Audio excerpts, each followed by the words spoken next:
नमस्कार, दूरदर्शन के कार्यक्रम में आप सभी का स्वागत है। सजीव फोन इन प्रोग्राम नमस्कार एमपी इस वक्त आप देख रहे हैं, जो कि 12 बजे से 1 बजे तक हम सभी लाइव रहेंगे। आप हमसे प्रोग्राम में विषय से जुड़े हुए आप सवाल रख सकते हैं। तो सबसे पहले फ़ोन नंबर बता देती हूँ, फिर हम आगे बढ़ेंगे। 0755-266-0049 ये हमारा लैंडलाइन नंबर है। कोड के साथ बता दिया मैंने। अब निःशुल्क सेवा का भी इस्तेमाल कर सकते हैं। लैंडलाइन नंबर नोट कीजिए।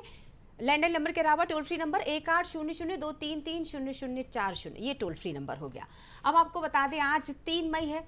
आज की तारीख में बहुत सारी घटनाएं हुई और आज के अगर दिन की मैं बात करूं तो आज विशेष दिवस भी मनाया जा रहा है। अगर मैं ये कहूं कि हमारे लिए भी ये विशेष है ये दिन, तो शायद गलत ना होगा। आज हम विश्व प्रेस स्वतंत्रता दिवस मना रहे हैं। जी हाँ, आज की तारीख में हम इस विषय पर तो बात करेंगे ही। हम बात करेंगे आज की media industry, entertainment industry, animation, VFX. बहुत सुना होगा ना। सबसे पहले जब वीएफएक्स की चर्चा हुई थी तो रावण फिल्म आपके जहन में आई थी, वहां से इसकी शुरुआत हुई थी। आपको ये बता दें कि किस तरह से इस इंडस्ट्री से जुड़कर अब बच्चे देश और दुनिया में अपना नाम कर रहे हैं। इस विषय पर भी चर्चा करने वाले। अब आप मानसिक रूप से तैयार हो जाइए कि हम इन दोनों विषय पर बात करने वाले हैं। तो सबसे पहले आपको बता देते हैं कि 3 मई यानी तिथि क्या कहती है।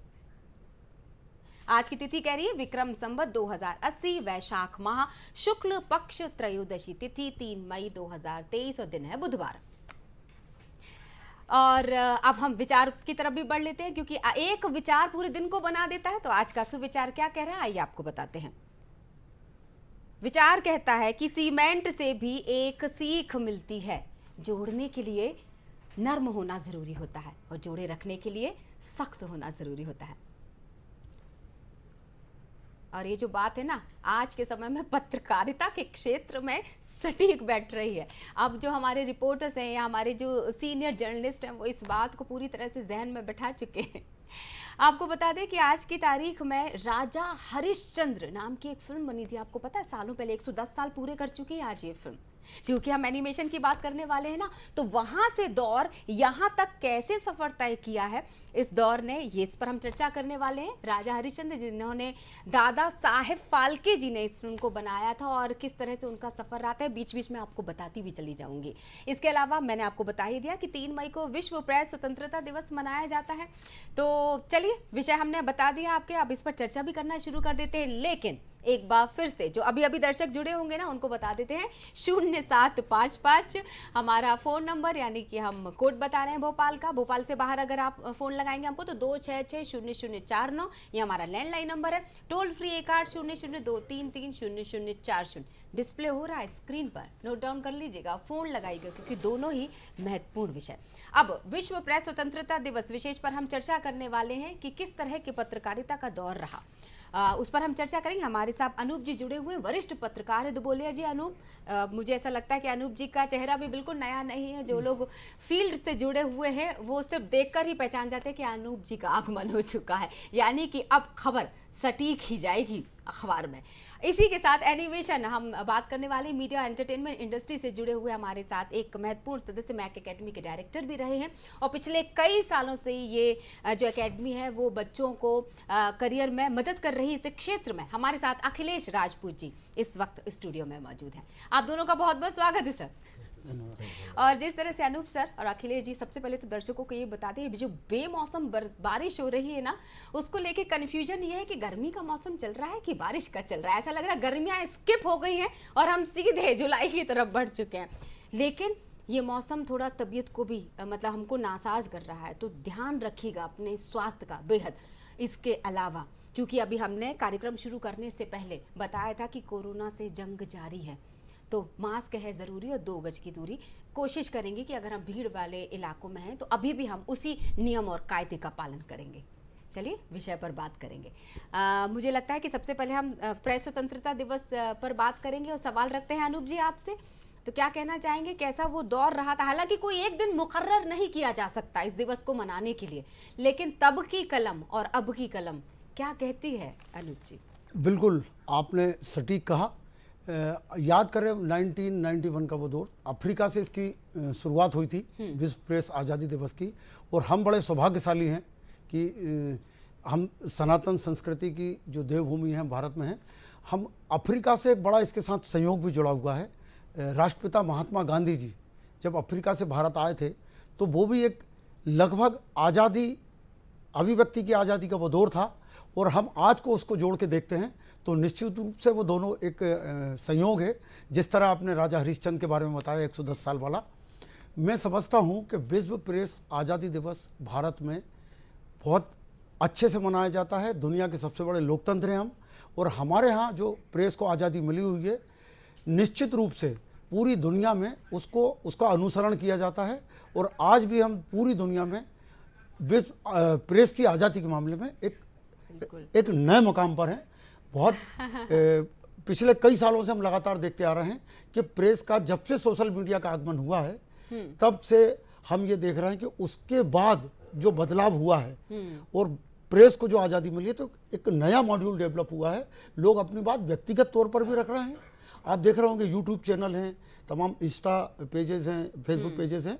इनके अलावा आप देखिएगा सबसे बड़ा इस समय जो इसका प्लस पॉइंट है, कोविड का जो दुर्भाग्य से घातक पीरियड आया था, उसके बावजूद प्रेस को कहीं इलेक्ट्रॉनिक मीडिया और प्रिंट मीडिया की सेहत पर उसका कोई असर नहीं हुआ।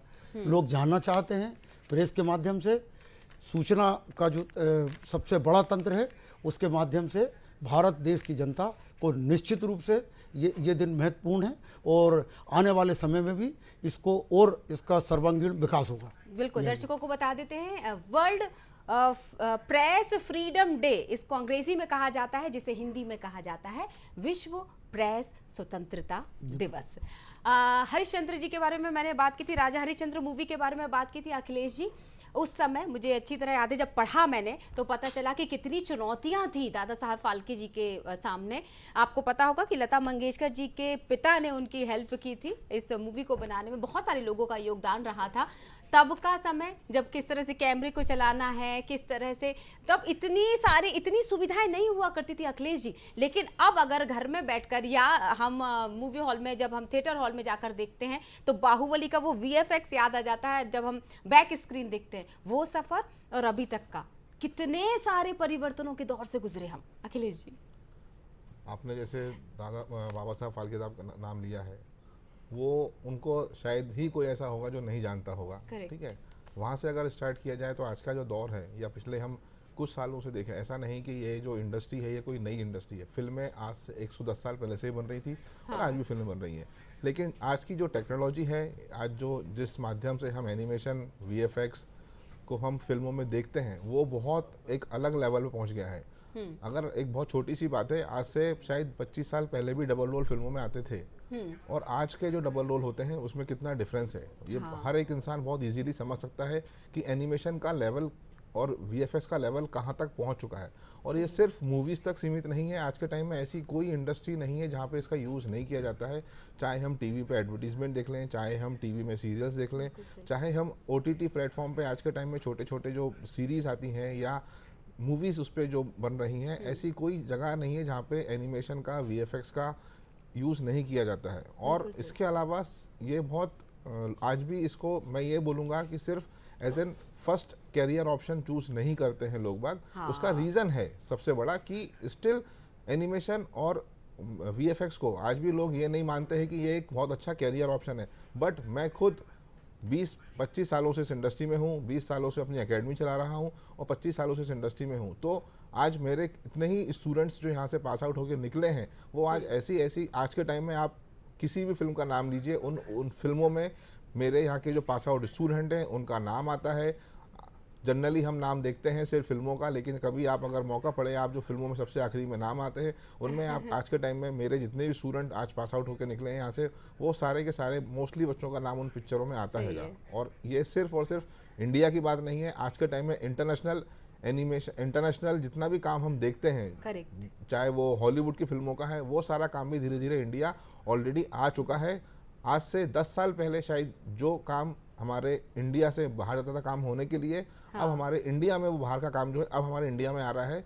और आज के टाइम में देखा जाए तो आने वाले 2 से 3 सालों में आज जो इंडस्ट्री हमारी, जो ग्लोबल इंडस्ट्री की बात की जाए इंडिया में, वो ग्लोबल इंडस्ट्री अगर 10% है तो आने वाले 2 सालों में वो कम से कम 25-30% ग्लोबली हमारे पास इंडिया में काम आने वाला है। क्या बात है, मतलब अगर वैश्विक स्तर पर हम अपने आप को साबित करने की तैयारी कर रहे हैं, कितनी और मुझे ऐसा लगता है इस वक्त अगर ग्रामीण क्षेत्र से जुड़े हुए सारे युवा इस अखिलेश जी की इस बात को सुन रहे हैं और आपके दिमाग में अगर ये सवाल बन रहा है कि कैसे इसमें प्रवेश लिया जा सकता है, क्या 12वीं के बाद हम इसमें प्रवेश लें या फिर क्या इसमें भी डिग्रियां मिलती हैं, तो कोई भी आप सवाल रखिएगा, मैं तो अपने सवाल रखूंगी ही ताकि आपको पूरी जानकारी मिले। लेकिन आप भी हमसे जुड़ सकते हैं 075526600049 या फिर निःशुल्क सेवा का इस्तेमाल कर लीजिएगा 180023300040। समय कम होता है, सजीव फोन इन प्रोग्राम है, यानी आप 12 बजे से 1 बजे तक हमारी फोन लाइन खुली है,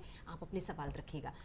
अनूप सर, अगर मैं उस दौर की बात करूं जहां वो प्रिंटिंग किस तरह से होती थी, जब कंप्यूटर, मुझे ऐसा लगता है कि जब टाइपिंग हम किया करते थे और गलती की कोई गुंजाइश नहीं होती थी, और अखबार में तो खास तौर से ये बोलते कि गलती की कोई गुंजाइश नहीं होती, अगर लिखा हुआ छप गया तो छप ही गया, इतिहास बन गया।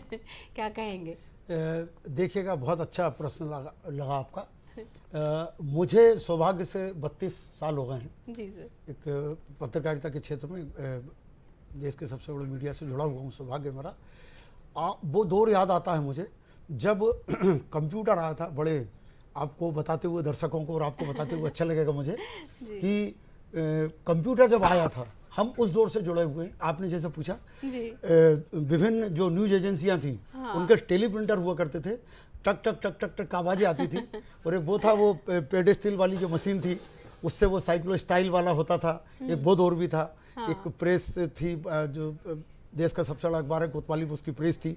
निश्चित रूप से क्या था कि वो दौर और आज के दौर को हम देखते हैं, जैसा अखिलेश जी ने बताया, बहुत जमीन आसमान का फर्क है।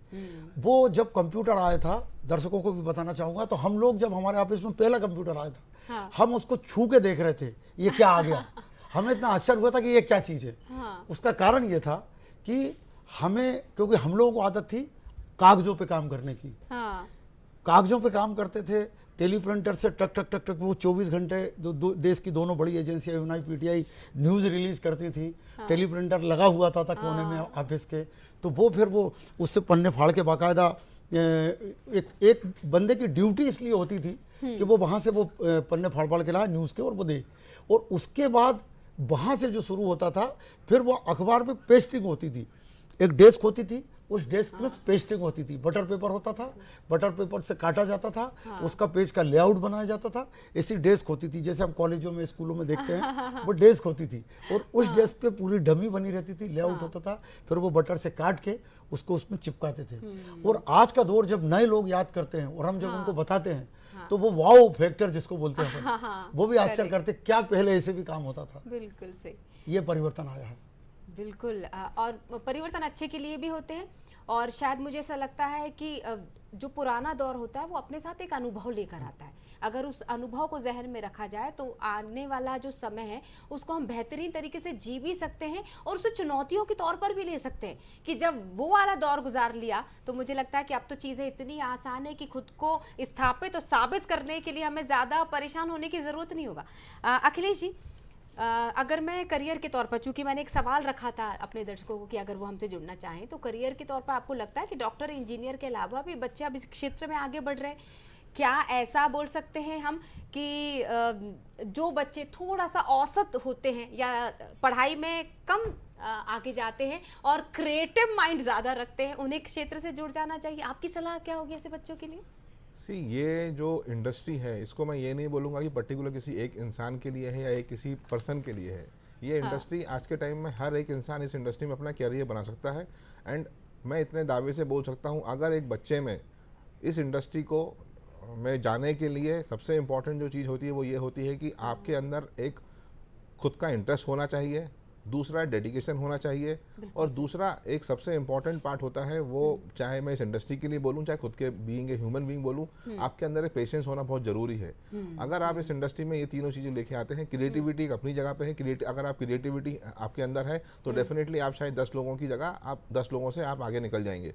लेकिन जरूरी नहीं है किसी इंसान में क्रिएटिविटी होना ही कंपलसरी है इस इंडस्ट्री में आने के लिए। सबसे इंपॉर्टेंट है, आपको बेसिक चीज़ होती है कंप्यूटर में नॉलेज होना चाहिए, कंप्यूटर का बेसिक आपको नॉलेज होना चाहिए। दूसरा, आपके अंदर डेडिकेशन होना चाहिए कि मुझे इस इंडस्ट्री में अपना कैरियर बनाना है। अभी जो मैं जितना लोगों से मिलता हूँ, बच्चों से मिलता हूँ, मुझे सबसे बड़ा चैलेंज ये फेस करने मिलता है बच्चों के साथ। स्पेशली बच्चे बहुत इंटरेस्टेड होते हैं अपना ये इस फील्ड में कैरियर बनाने के लिए, लेकिन उनको पेरेंट्स सपोर्ट नहीं करते हैं।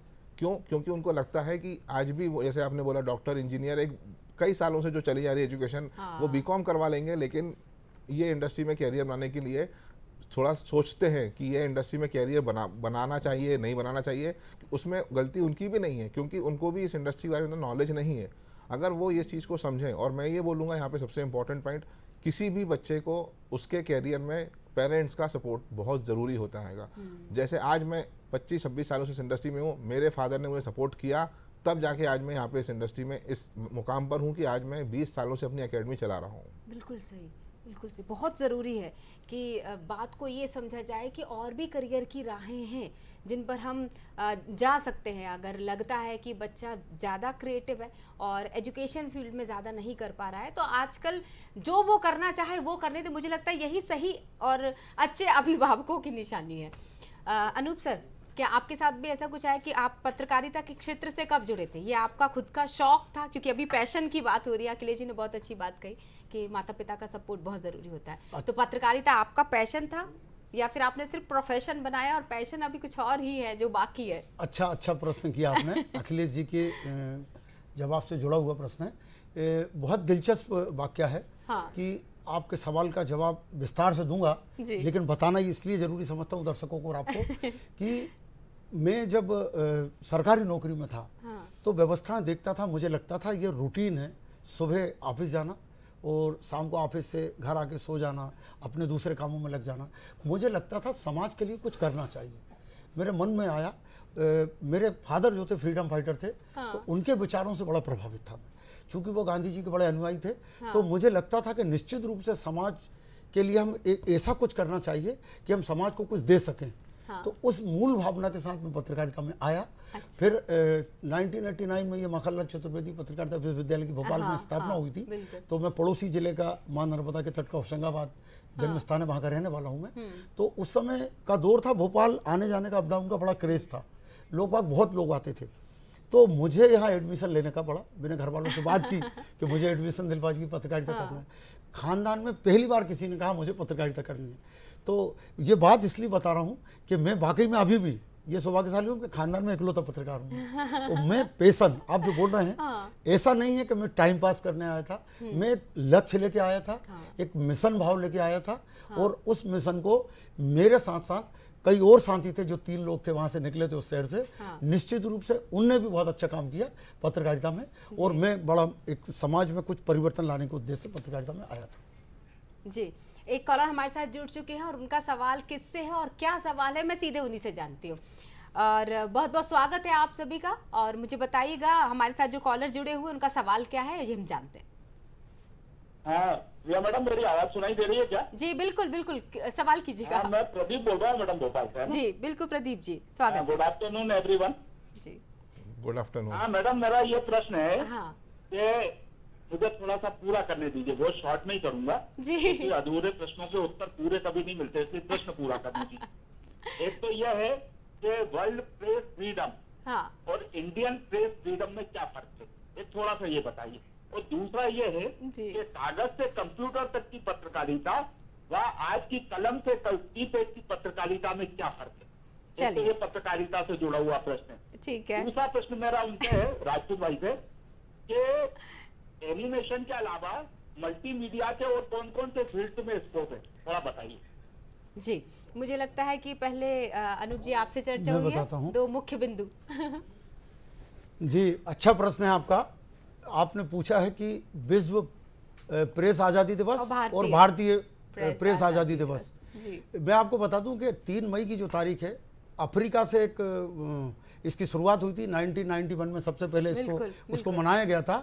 तो मैंने आपको बातचीत में पहले भी बातचीत में बताया था कि विश्व प्रेस आज़ादी दिवस के रूप में ही हम इसे मनाते हैं, चूंकि दुनिया में हम सबसे बड़े लोकतंत्र हैं। तो और हमारे यहाँ विश्व प्रेस को जो आज़ादी मिली हुई है, तो हम उसको इस दायरे में भी मना सकते हैं। लेकिन ये 3 मई का जो दिन है वो विश्व प्रेस आज़ादी दिवस के रूप में मनाया जाता है। बिल्कुल सही बात है। अब आपको इसका जवाब मिल गया होगा प्रदीप जी। एक और सवाल इन्होंने किया था कि कागज से कंप्यूटर तक का सफर जो तय हुआ है जी अनूप जी। मैंने बहुत सारी बातें बताई थी बहुत सारी बातें बताई थी। कागज से कंप्यूटर तक का वाकई में पहले बहुत सारा काम मैनुअली होता था, कागज पे होता था, कागज के बंडल बनते थे, कागज पे ही न्यूज आती थी। कंप्यूटर के आने के बाद जब सूचना क्रांति और कंप्यूटर क्रांति इंफॉर्मेशन टेक्नोलॉजी में रिवॉल्यूशन आया था, उसके बाद बहुत बदलाव हुए हैं। उसका कारण है, उसका कारण यह है कि पॉपुलेशन बढ़ने के साथ साथ, डेवलपमेंट होने के साथ साथ क्या हुआ कि उसमें जो, जैसा अखिलेश जी ने भी कहा कि बदलाव आया है, तो कागज से कंप्यूटर तक का जो पत्रकारिता का सफर है वो भारत में बहुत सफल रहा है और भारत में नए नए प्रयोग भी हुए हैं। जिस तरीके से आईटी प्रोफेशनल्स पूरी दुनिया में भारतीय बहुत ज़्यादा हैं, उसी तरीके से हमारे पत्रकारों की, भारतीय पत्रकारों की भी साख पूरी दुनिया में जी। बीबीसी से लेकर तमाम जो न्यूयॉर्क टाइम्स है, बाकी दुनिया के तमाम बड़े अखबार हैं जो ब्रांड हैं, उनमें भी भारतीय लोग मौजूद हैं। बिल्कुल। इसी से जुड़ा हुआ एक सवाल आपके पास भी था अखिलेश जी, मैं चाहूंगी आप उस जवाब का इंतजार प्रदीप जी कर रहे होंगे। प्रदीप जी, आपने सवाल पूछा था कि एनिमेशन और मल्टीमीडिया क्या है एक्चुअली। ये पूरी इंडस्ट्री को हम अगर एक बहुत छोटे शब्दों में समझाना चाहूँगा यहाँ पे, इस इंडस्ट्री को बोलते हैं मीडिया और एंटरटेनमेंट इंडस्ट्री। इसके अंदर सिर्फ एनिमेशन नहीं आता है, इसमें अंदर एक बहुत छोटी छोटी चीज़ें आती हैं, चाहे वो ग्राफिक्स होता है, वेब डिज़ाइनिंग होती है, UI UX होता है, एनिमेशन है, VFX है, गेमिंग है, AR है, VR है। ये इंडस्ट्री इतनी बड़ी है कि अगर मैं इसको बहुत छोटे शब्दों में समझाऊँ पाऊँगा आपको अभी, तो आज के टाइम में आप जो भी चीज़ देखते हैं, चाहे वो आपके मोबाइल फ़ोन से लेके आपके टीवी स्क्रीन पे देख लीजिए, चाहे आप थिएटर में देख लीजिए, चाहे आप OTT प्लेटफॉर्म देख लीजिए, आप रोडों पे निकलते हैं तो वहाँ पे होर्डिंग्स देखते हैं, तो ऐसी कोई जगह नहीं है जहाँ पे इस इंडस्ट्री का यूज़ नहीं होता हैगा। हम अगर बात कर रहे हैं तो आज ये भी कहीं ना कहीं उसी का एक हिस्सा है। आप मुझसे बात कर पा रहे हैं, मैं आपसे बात कर पा रहा हूँ, ये भी एक उसी का हिस्सा है। बहुत छोटा सा हिस्सा है। इसमें अगर हम बात करें आज के टाइम में जो ट्रेंड चल रहा है वो ये चल रहा है कि एनिमेशन और VFX बहुत ज़्यादा इंडस्ट्री में यूज़ किया जाता है।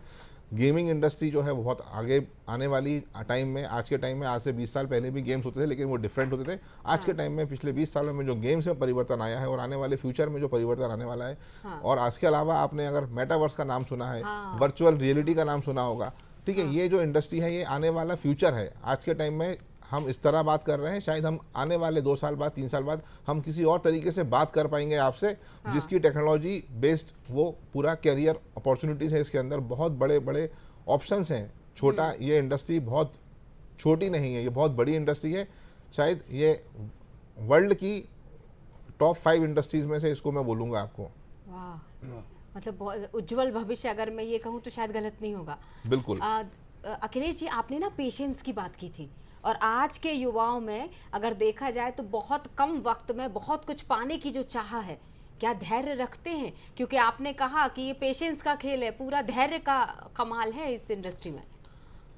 मैं सिर्फ इस इंडस्ट्री की बात नहीं करूंगा, हर एक इंसान में पेशेंस होना बहुत ज़रूरी है अगर उसको अपनी लाइफ में कुछ अचीव करना है। बिकॉज लाइफ में इतने हर्डल्स आते हैं आपके, मैं अपनी लाइफ से बहुत कुछ सीखा हूँ, इसलिए बोल सकता हूँ ये चीज़ कि अगर आपके अंदर पेशेंस है तो आप लाइफ में कुछ भी कर रहे हैं, आप बहुत कुछ सक्सेसफुली अचीव कर लेंगे और बहुत इजीली अचीव कर लेंगे। अब आपने इस इंडस्ट्री में क्यों पेशेंस की इम्पोर्टेंस है, क्योंकि जब आप काम करते हो इस इंडस्ट्री में, जब आप कंप्यूटर बैठ के काम करते हो तो वहाँ पे पेशेंस होना बहुत ज़रूरी है। वो क्यों ज़रूरी है? क्योंकि आपके पास ये जो प्रोजेक्ट्स आप देखते हो, जो आप फिल्में बनती हैं, इनकी डेडलाइंस होती हैं। आज किसी भी प्रोजेक्ट की डेडलाइन होती है कि मुझे इस तारीख को इस पिक्चर को रिलीज़ करना है। उस पिक्चर को, चाहे वो OTT प्लेटफॉर्म पे हो, चाहे वो कहीं पे भी हो, चाहे वो एक हमारे टीवी पे सीरियल आता हो कोई सा भी, उन सब की डेडलाइंस होती हैं। उन डेडलाइंस पे काम करना हमारे लिए मजबूरी है, और उस मजबूरी का रीज़न ही हम बोल सकते हैं कि अगर आपके अंदर पेशेंस है तो आप उसको अच्छे से समझ के, सोच समझ के, उस टाइम पे, एक टाइम बाउंडेशन पे उस काम को आप इजीली अच्छे से कर पाएंगे। बिल्कुल। अब चूंकि सीरियल और वेब सीरीज और OTT प्लेटफॉर्म की चर्चा चल रही थी, बता दूं कि सोनपरी और कैप्टन व्योम जैसे सीरियल में, मैं गलत नहीं हूँ अखिलेश जी? yes. आपने महत्वपूर्ण योगदान दिया है इसी क्षेत्र से जुड़कर। मैं वो अनुभव जरूर आपसे ले लेती हूँ इसका। मैं बहुत मतलब मैं शायद, जब जैसे बताया अनूप जी ने कि 1994 में जितना मुझे याद है कंप्यूटर शायद आए थे, ठीक है, उस टाइम से मुझे कंप्यूटर्स को लेके बहुत फैसिनेटेड था कि मुझे ये चीज़ सीखनी है, क्योंकि मेरे फादर भी प्रेस लाइन से जनसंपर्क में वो थे। तो मैं उनके ऑफिस जाके जब पहला कंप्यूटर उनके ऑफिस में जब मैं वहाँ पे गया था, देखा मैंने, मुझे बहुत अच्छा लगा कि मुझे भी कुछ करना था उस चीज़ को, जब से मुझे इंटरेस्ट आया था। हाँ। तो उससे जब मुझे ये लगा कि मुझे कुछ चीज़ करना है इसके अंदर, तो मैंने अपनी लाइफ में ये देखा कि मुझे किस चीज़ में कैरियर बनाना है, मुझे क्या अच्छा लग रहा है। उन सब चीज़ों को मैं धीरे धीरे अपने आप को लेके गया। मैंने 12th पास किया। 12th के बाद मैंने अपने फादर से बोला मुझे इस अपने एनिमेशन में अपना कैरियर बनाना है, तो उनको भी पता नहीं क्या था ये, तो मुझे बहुत कन्विंस करना पड़ा, उनको बहुत मनाना पड़ा मुझे कि इस फील्ड में जाने के लिए। एंड फाइनली जब वो मान गए तो मैं खुद बॉम्बे गया, वहाँ मैंने अपना कैरियर स्टार्ट किया। मैंने वहाँ पे कोर्स स्टार्ट किया, अपना पढ़ाई किया, पढ़ाई करते करते मैंने जॉब करना स्टार्ट कर दिया। हाँ। और उसके बाद मैंने बहुत सारे प्रोजेक्ट्स पे काम किया, जैसे आपने अभी नाम लिया, सोनपरी है, कैप्टन व्योम है, अगर मंगल पांडे आपको मूवी याद हो आमिर खान की, उस पर मैंने काम किया। हाँ। उसके अलावा और भी इंटरनेशनल बहुत सारे प्रोजेक्ट्स थे जो उस पर मैंने काम किया। हाँ। ऐसे मैंने बहुत सारे प्रोजेक्ट्स में काम करने के बाद फिर मुझे ट्रेनर के रूप में ही मैंने काम किया। जी। उसके बाद फिर जब मुझे लगा कि मैं देखता था, बॉम्बे में था, मैं दिल्ली में था, मैंने पुणे में काम किया, मैंने अहमदाबाद में काम किया, तो मैं देखता था, स्पेशली बॉम्बे दिल्ली में जब मैं काम करता था, तब मुझे देखा कि यहाँ से भोपाल से या छोटे शहरों से बहुत सारे लोग जो हैं वो अपना इस फील्ड में कैरियर बनाना चाह रहे हैं, लेकिन उनको उस लेवल की चीज़ें नहीं मिल रही हैं, उस लेवल का नॉलेज वहाँ पे नहीं मिल रहा है। हाँ। तो मैंने सोचा कि क्यों ना मैं खुद भोपाल जाके अपना अकेडमी स्टार्ट करूँ। फिर जाके मैंने 2003-04 में अपना अकेडमी स्टार्ट किया। देन जब यहाँ पे धीरे धीरे जब मैंने अपना प्रोग्रेस देखा, तो मुझे ये दिखा कि इस इंडस्ट्री में सिर्फ और सिर्फ भोपाल के लोग नहीं, भोपाल के आसपास के छोटे छोटे जो जगह के लोग होते हैं, हाँ। वो ज़्यादा इंटरेस्ट दिखाते हैं, क्योंकि उनको इस फील्ड में लगता है कुछ मुझे अलग करना है। मतलब अगर मैं ये कहूँ कि ग्रामीण क्षेत्र से भी बच्चे आते हैं आपके पास, भले ही भाषा बंधन तो नहीं बनती है? नहीं, बिल्कुल नहीं। इसमें सबसे अच्छी बात यही है कि भाषा बिल्कुल बंधन नहीं बनती है, हाँ। क्योंकि इसमें आपका बोलने का काम है ही नहीं। इसमें सिर्फ और सिर्फ आपका स्किल दिखाने का काम है, आपका टैलेंट दिखाने का काम है। आपको आज जो भी आप थिएटर में देखते हो, मूवीज़ में देखते हो, वो सिर्फ देखता है। वहाँ पे कोई आपका आज चाहे मैं बोलूँ या कोई भी आज जो वहाँ पे स्टूडेंट पढ़ाई करता है या जो बच्चा काम करता है स्टूडियो में, वो उसको बोलना नहीं होता है, सिर्फ उसको अपना काम करना होता है। उसके जो सुपरवाइजर होते हैं उसको असाइनमेंट देते हैं कि आपको ये टास्क खत्म करना है आज की डेट में, वो टास्क खत्म करना होता है उसको। That's it. अब आपकी बातें सुनकर बहुत सारे सवाल बन रहे हैं हमारे दर्शकों के, तो एक कॉलर हमारे साथ छिंदवाड़ा से जुड़ चुके हैं, आपसे ही सवाल रखना चाहते हैं। अखिलेश जी, बहुत बहुत स्वागत है जी। जब तक हमसे दोबारा कनेक्ट कर पाए, मैं अखिलेश जी आपके साथ साथ अनूप जी आपसे पूछ लेती हूँ। अभी चूंकि जैसा कि उन्होंने एकेडमी डालने के बारे में सोचा अखिलेश जी ने कि ये तमाम लोगों तक पहुँचे ये बात, लेकिन पत्रकारिता तो व्यवसाय है नहीं, इसलिए आपसे तो मैं ये सवाल रख नहीं सकती कि क्या आपने कभी इसको व्यवसाय बनाने के बारे में सोचा कि लोगों तक पहुंचे पत्रकारिता। लेकिन लोग सोचते हैं कि पत्रकारिता, खबरें भी अब बिकने लगी हैं, जिससे बोला जाता है पेड न्यूज़। कितनी सच्चाई है इस बात में? देखिए क्या, ये अलग अलग संस्थानों की बहुत सारे मिथक भी हैं। हाँ। और अलग अलग अपनी संस्थानों की मतलब उनकी जो नीतियां हैं वो उस पर डिपेंड करता है। बाकी सच्चाई आज भी यही है जो पहले थी, जो आज़ादी के दौर में थी, जो ब्रिटिश पीरियड में थी, कि पत्रकारिता निश्चित रूप से समाज को सूचना देने का और समाज में बदलाव लाने का, सामाजिक आर्थिक बदलाव लाने का एक बहुत अच्छा जरिया है। आप उसको ऐसे सोचा करें कि सपोज आपको अखबार नहीं मिले, आपको टीवी पे न्यूज़ नहीं मिले, ठीक, सोशल मीडिया को इतर रखते हुए आप बात करें उस दौर की जब सोशल मीडिया नहीं था, अखबार नहीं मिले और इलेक्ट्रॉनिक मीडिया, टीवी आपको चैनल देखने को नहीं मिले, तब क्या करेंगे आप? तो मैं मानता हूँ कि दो चीजें इसमें बड़ी मायने रखती हैं जो आपके प्रश्न में। एक है सूचना का आदान, सूचना प्रदान करना। दूसरा सबसे बड़ा पहलू इसका यह है कि हम यदि कहीं पर कोई चीज जिसको हम बोलते हैं स्टोरी, पेड न्यूज का नाम नहीं लूंगा मैं, स्टोरी से आज भी भारत में बहुत सारे इलेक्ट्रॉनिक मीडिया, प्रिंट मीडिया के अखबार हैं, चैनल हैं, वो निश्चित रूप से यह काम कर रहे हैं समाज में आर्थिक सामाजिक बदलाव लाने का काम। उदाहरण देते देते मैं आपको थक जाऊंगा, बहुत सारी चीज़ें। एक बहुत अच्छा उदाहरण दे रहा हूँ।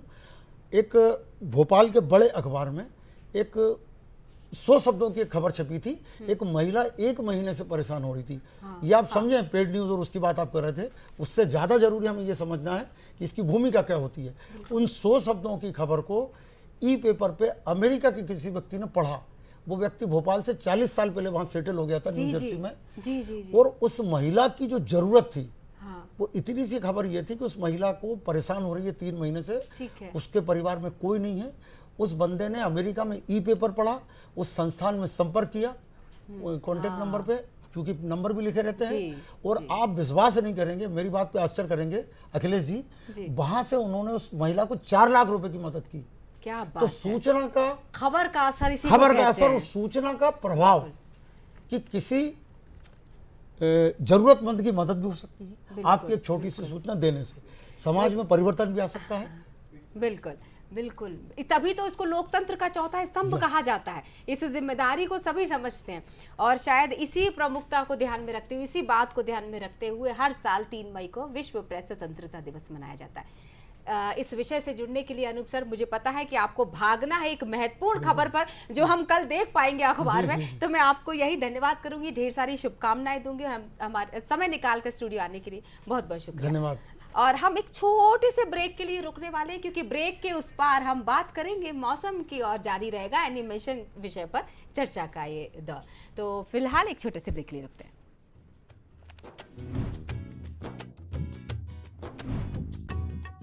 चर्चा खेती किसानी की,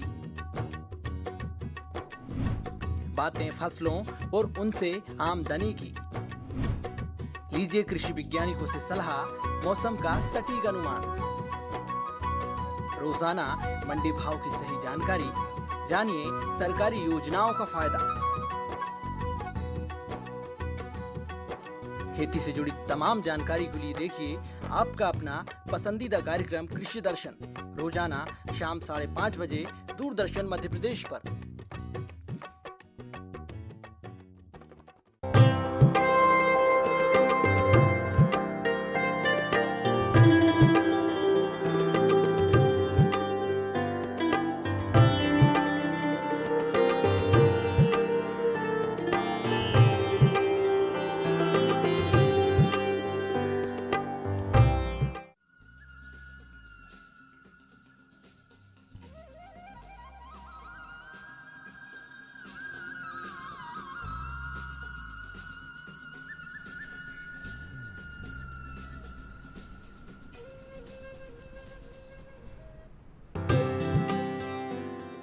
इस श्रृंखला में हमारे बीच एक बहुत ही खास मेहमान हैं जिन्हें मध्य प्रदेश शासन ने शिखर सम्मान से सम्मानित भी किया है।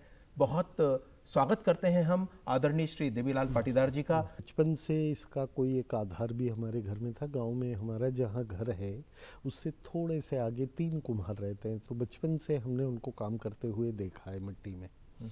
और जब यही चीज़ भारत भवन में शुरू हुई मिट्टी के काम के साथ या पॉटरी के लिए, तो उसके साथ हमारा भी पुरानी स्मृतियाँ और पुराना वो जागा, और उस सब के साथ हमने उसमें भी अपना काम शुरू किया।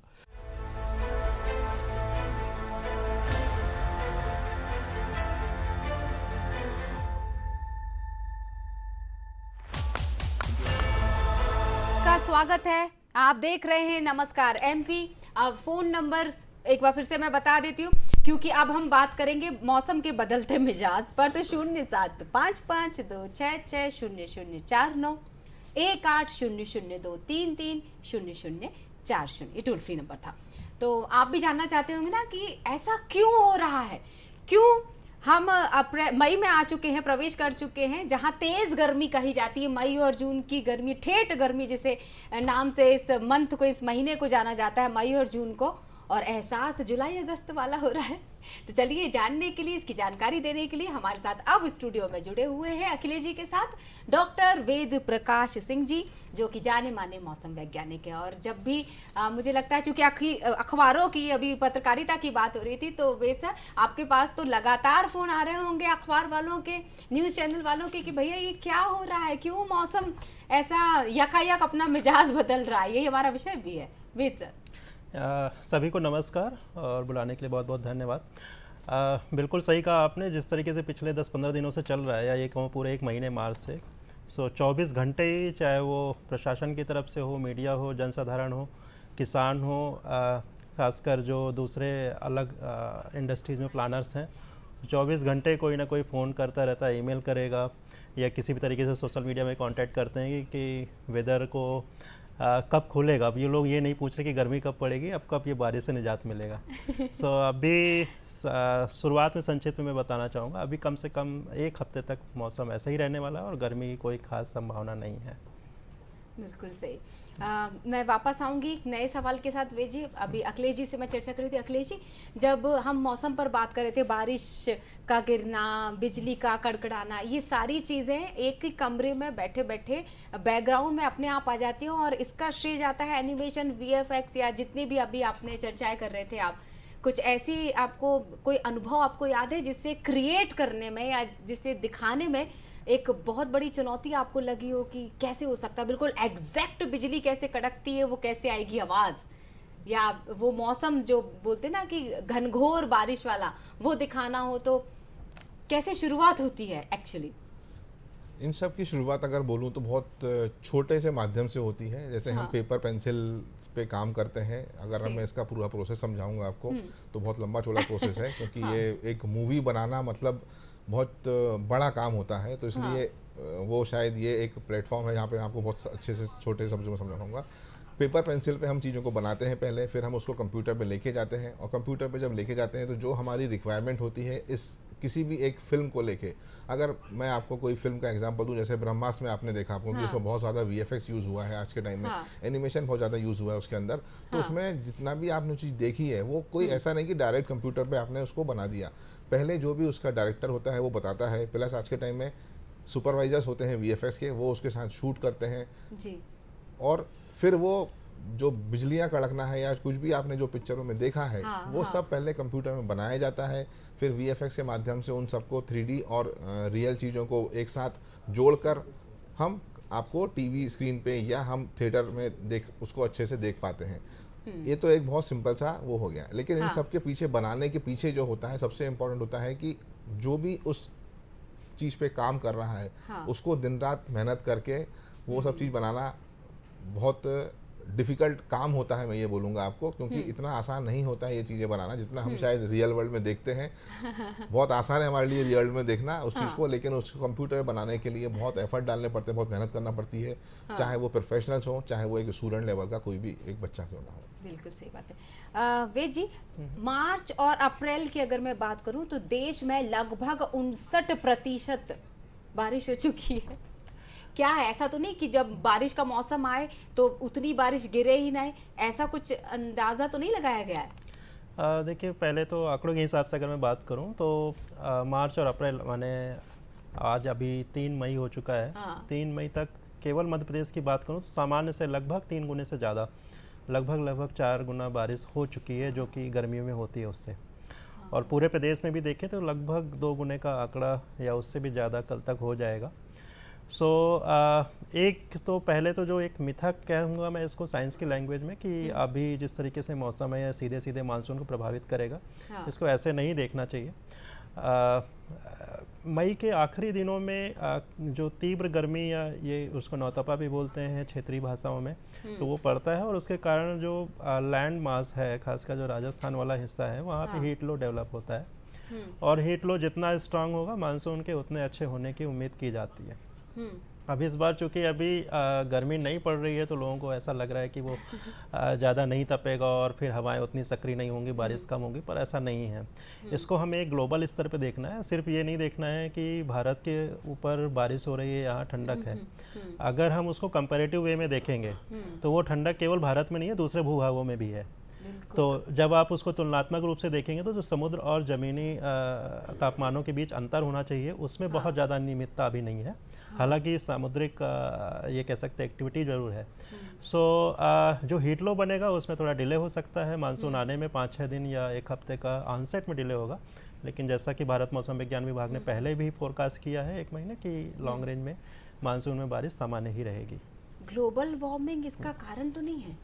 ग्लोबल वार्मिंग को देखकर ऐसे समझ सकते हैं, ग्लोबल वार्मिंग डायरेक्टली अफेक्ट नहीं करेगा, उसकी वजह से जलवायु परिवर्तन, माने किसी स्थान विशेष में मौसम किस ऋतु में किस तरीके से बदलता है या उसका जो सामान्य कैरेक्टरिस्टिक है वो ऑन एन एवरेज कैसा रहता है, उसको हम क्लाइमेट या जलवायु बोलते हैं। अब वो जलवायु अगर लॉन्ग टर्म में बदलने लगे तो अभी तक हम बात करते थे ग्लोबल वार्मिंग है, आगे जलवायु परिवर्तन होगा, लेकिन अब पिछले 3-4 सालों से ये चीज़ें डायरेक्टली विजिबल हैं जिसको लोग अनुभव कर सकते हैं। आप इसको ऐसे समझें कि गर्मियों में बारिश होना, ठंडियों में जब बारिश नहीं होनी चाहिए, कड़ाके की ठंड पड़नी चाहिए, तो वो ना हो के अगर आप पिछले 4 महीनों में देखें नवंबर से बारिश रुक ही नहीं रही है। बरसात के मौसम में एक इवन डिस्ट्रीब्यूशन होता है कि हर जगह झड़ी वाली बारिश हो, तो वो ना हो कि कहीं पे तेज़ बारिश, कहीं पे सूखा, इस तरह की कंडीशन देखने को मिलती हैं।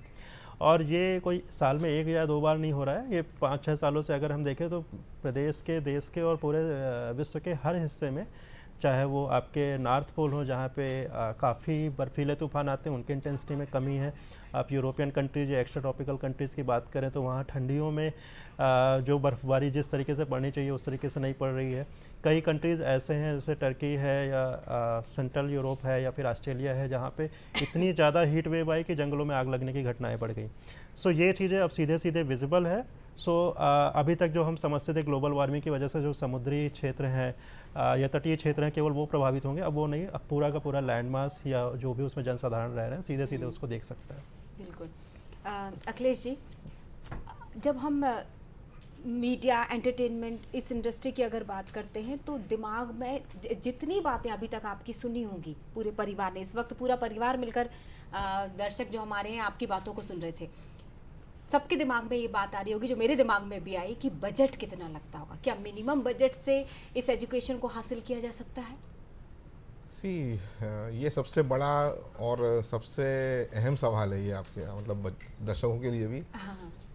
अगर आपको एक अच्छी पढ़ाई करना है, हाँ। चाहे वो कोई भी हो, चाहे वो ऐसा नहीं कि एनिमेशन का ही कोर्स करने की बात करूं मैं आपसे, किसी भी अच्छी पढ़ाई को करने के लिए आपको अच्छा पैसा देना बहुत ज़रूरी है। मेरे पास भी ऐसे बहुत सारे बच्चे आते हैं जिनको पैसों की प्रॉब्लम होती है, इसमें कोई डाउट नहीं है, क्योंकि डेफिनेटली मेरा कोर्स भी हर एक बच्चा अफोर्ड नहीं कर सकता इसमें। लेकिन उसके बाद भी मैंने ये देखा है कि मैक में पढ़ने के लिए बच्चों को पैसे कहीं ना कहीं से कुछ करके वो इकट्ठा करके या पेरेंट्स से रिक्वेस्ट करके या वो लोन लेके कोर्स करते हैं, और उसके बाद जब वो सक्सेसफुली अपना कैरियर बना चुके होते हैं या करते होते हैं तो उनके पेरेंट्स मुझे आके मिठाई खिलाते हैं कि सर आपका गाइडेंस से, आपके हमको मार्गदर्शन से आज मेरा बच्चा इस लेवल पे पहुंच गया है कि आज वो इतना अच्छा पैसा कमा रहा है जो हमने कभी सोचा भी नहीं था। एक मतलब मिडिल क्लास फैमिली के लिए शायद किसी स्टूडेंट की 2 लाख 3 लाख रुपए सैलरी होना बहुत बड़ी बात होती है। बिल्कुल सही, बिल्कुल सही। तो अगर ज़रूरतों के हिसाब से ज़िंदगी को जी लिया जाए, सपने को अगर पूरा करना है, ख्वाहिशों पे अगर नियंत्रण लगा दिया, तो मुझे लगता है कि अच्छा कोर्स आप कर सकते हैं, फिर अपने सारे सपनों को पूरा कीजिए। एक बार अच्छे से वेल इस्टेब्लिश अगर आप हो गए। अखिलेश जी सही कह रही हूँ ना मैं? बिल्कुल सही। हमारे सारे बच्चों के लिए ये मैसेज मिल चुका है कि अभी नियंत्रण रखिए और अच्छे कोर्स में दाखिला लेकर अपना और अपने प्रदेश का, देश का नाम रोशन कीजिए। मौसम वैज्ञानिक हमारे साथ जुड़ी हुई डॉक्टर वेद प्रकाश जी, मैं और हमारे दर्शक ये ज़रूर जानना चाहेंगे कि सर कब तक और रहेगा ये मौसम? देखिए इसको मैं थोड़ा सा 1-1.5 महीने पीछे से हिस्ट्री से शुरुआत करूँगा। फरवरी मार्च में कंडीशंस ऐसी थी, खासकर जो भारतीय उपमहाद्वीप है उसके मौसम को प्रभावित करने वाले केवल अरब सागर या बंगाल की खाड़ी नहीं है, ये प्रशांत महासागर, अटलांटिक महासागर से शुरू होता है। अब पश्चिमी विक्षोभ या वेस्टर्न डिस्टर्बेंस के बारे में सबने सुना होगा, न्यूज़ में आजकल देखते भी रहते हैं। ये मेडिटेरियन से या भूमध्य सागर के ऊपर ओरिजिनेट होता है, और अटलांटिक महासागर में जो प्रेशर डिफरेंस होते हैं वो कितना स्ट्रांग है उसके ऊपर इनकी इंटेंसिटी निर्भर करती है। अब इस बार चूँकि प्रशांत महासागर में लानिना न्यूट्रल हो चुका है, एलिनो सक्रिय नहीं हो पाया, उसके कारण अटलांटिक महासागर में काफ़ी एक्टिविटी है, और उसके चलते हुए पश्चिम विक्षोभ जो महीने में 2 से 4 बार या अधिकतम 3-4 बार या कभी एक्सेप्शनल केसेस 5 अधिकतम आ जाते थे, वो इस बार 10-11 भी उनका थ्रेशोल्ड पार हो चुका है। माने हर 2-3 दिन में एक नया पश्चिम विक्षोभ आ जाता है, जिसके कारण अरब सागर से जो मॉइस्चर फीडिंग है या नमी आ रही है वो रुक नहीं रही, कंटिन्यूअस बनी रही है। दूसरा जो एक वर्षा ऋतु में एक फीचर देखने को मिलता है पूर्व से पश्चिम या फिर उत्तर से दक्षिण ट्रफ लाइन या विंड डिसकंटिन्यूटी, वो भी इस सीज़न में भी देखने को मिल रहा है। मध्य प्रदेश या दूसरे छत्तीसगढ़ के हिस्सों से लेकर कर्नाटक, तमिलनाडु तक एक ट्रफ लाइन बना हुआ है, तो ये बंगाल की खाड़ी से भी उतना ही एडिशनल मॉइस्चर फीडिंग है। अब आप इसको ऐसे समझिए कि जब प्री मानसून माने मार्च से मई में जो होता था उसमें केवल अरब सागर का प्रभाव रहता था, पर इस बार भूमध्य सागर, अरब सागर, बंगाल खाड़ी और इंडियन ओशन माने हिंद महासागर सभी एक साथ एक्टिव हैं, सबसे नमी आ रही है। तो ये काफ़ी विगरस है और देश प्रदेश के लगभग हर हिस्से में तापमान बढ़ना तो बहुत रेयर हो गया, लेकिन बाकी जो वर्षा की गतिविधियाँ हैं, तेज़ बारिश, आंधी तूफान, वज्रपात और ओलावृष्टि एक मास लेवल पे, ये अभी लगभग 16 मार्च से जो क्रम शुरू हुआ वो अभी तक चल रहा है कहीं ना कहीं, और आगे भी अभी एक हफ्ते ऐसे ही मौसम रहेगा। अब कितने लोग प्रभावित होंगे सर, खासतौर से अगर मैं कृषक परिवार की बात करूं तो सबसे ज़्यादा चिंता तो उसी क्षेत्र में देखने को मिलती है। ओलावृष्टि फसलों के लिए अच्छी नहीं होती और बिन मौसम बरसात तो मुझे लगता है हम सबकी सेहत के लिए भी अच्छी नहीं है। क्या कहेंगे बेची? इसको देखिए, जो आपका रबी का मेन सीजन था, हार्वेस्टिंग पीरियड फरवरी मार्च में, सो पहले तो वहाँ पे ओलावृष्टि के कारण कई जगह नुकसान देखने को मिला। उसके बाद जो जायद की फसल होती है, हार्टिकल्चरल क्रॉप्स, फूड क्रॉप्स या वेजिटेशनल क्रॉप्स, वहाँ पे भी चूँकि अभी मूंग है, उड़द है, मार्च अप्रैल, आम की फसलें हैं, इसके अलावा प्याज की फसलें हैं या लहसुन है या दूसरे जो हार्टिकल्चर क्रॉप्स हैं, उनमें कंटिन्यूअस जहाँ भी ओलावृष्टि हो रही है वहाँ नुकसान हो रहा है। इस वक्त वेजी हम बता भी रहे हैं स्क्रीन पे हमारे दर्शकों को क्या स्थितियां बनी हुई है, भयावह स्थिति हम देख सकते हैं इस वक्त। हम चूंकि थोड़ी देर पहले कृषक भाइयों की बात कर रहे थे और दर्शकों को ये भी बता दें कि 4 धाम की यात्रा जो योजना बना रहे थे बद्रीनाथ केदारनाथ की, तो उस पर रोकथाम लगा दी गई है। तो बिल्कुल मुझे लगता है कि इस वक्त तो क्या वेजी प्रार्थना का समय शुरू हो चुका है कि जल्दी ही हम इस दौर से बाहर निकल जाएं, और ये जो मौसम जिस समय के लिए बना हुआ है उसी में हो, तो मुझे लगता है कि ये सारी स्थितियां सही रहेंगी। नहीं तो उसकी क्या परिस्थितियां होंगी उसको, वो मुझे लगता है कि हर कोई इस जोखिम को उठाएगा। इसको मैं साइंटिफिक लैंग्वेज में इस तरीके से देखता हूँ कि जनरली लोग क्लाइमेट चेंज को या जलवायु परिवर्तन को इस तरीके से समझते हैं कि ऋतुएं आगे पीछे बढ़ रही या घट रही हैं, बरसात का सीजन बढ़ गया है या ठंडी कम पड़ रही है, सिमट गई है 2 महीनों में। इसको आप ऐसे इस तरीके से देखना चाहिए, जो पिछले 1-2 साल के अनुभव है और एनालिसिस हैं कि हर ऋतु में जो एक अभिलक्षण होता है कि उस ऋतु में ये चीज़ होने वाली है, वो ना हो कि अब सभी ऋतुओं में सभी चीज़ें देखने को मिल रही। जैसे आप शीत ऋतु या शरद ऋतु की बात करें तो वहाँ पे नवंबर से लेकर फरवरी में ठंड के साथ साथ आपका बारिश भी हो रहा है, ओलावृष्टि भी देखने को मिल रहा है और बीच बीच में आंधी तूफान भी देखने को मिल रहा है। वहीं पर प्री मानसून या समर सीजन की बात करें तो जहाँ पे गर्मी या हीट वेव होता था, अब वहाँ पे दिन में लगातार बादलों का होना, तापमान अधिकतम तापमान सामान्य से काफ़ी कम होना, बारिश, आंधी तूफान, ओलावृष्टि वो भी है। वर्षा ऋतु की अगर बात करें तो वहाँ पे सिर्फ बारिश ना हो के बीच बीच में आपके ब्रेक्स या मानसून ब्रेक्स भी आ रहे हैं, जहाँ पे सूखा और तीव्र गर्मी का भी एहसास हो रहा है। सो अब ये चूँकि ऐसा नहीं है कि अब एक ही बार होगा या फिर बार बार रेयर है, ये धीरे धीरे जिस तरीके से एक्सट्रीम इवेंट बढ़ रहे हैं उसके साथ साथ इनकी फ्रिक्वेंसीज और बढ़ेंगी। तो लोगों को अब इनके साथ अनुकूल होना पड़ेगा, उनको सीखना पड़ेगा कि किस तरीके से हम ऋतु परिवर्तन को इंटर सीजनल और as well as inter seasonal जो चेंजेज हैं उसको कैसे अडॉप्ट करें, चाहे वो कृषक हों या दूसरे जो हमारे जीविका के साधन हैं उनमें जो प्रभाव पड़ रहा है, उसी तरीके की उनको प्रक्रियाएं और संसाधन अपनाने पड़ेंगे जो बदलते हुए मौसम को फेस कर सकें। अब फिलहाल तो अगर मैं थोड़ा सा गंभीर विषय से ऊपर आऊं तो ये जो बेमौसम बारिश हो रही है उसमें तो लोग बोल रहे हैं, खास तौर से लड़कियां बोल रही हैं कि हम समर कोट निकालें या रेन कोट निकालें।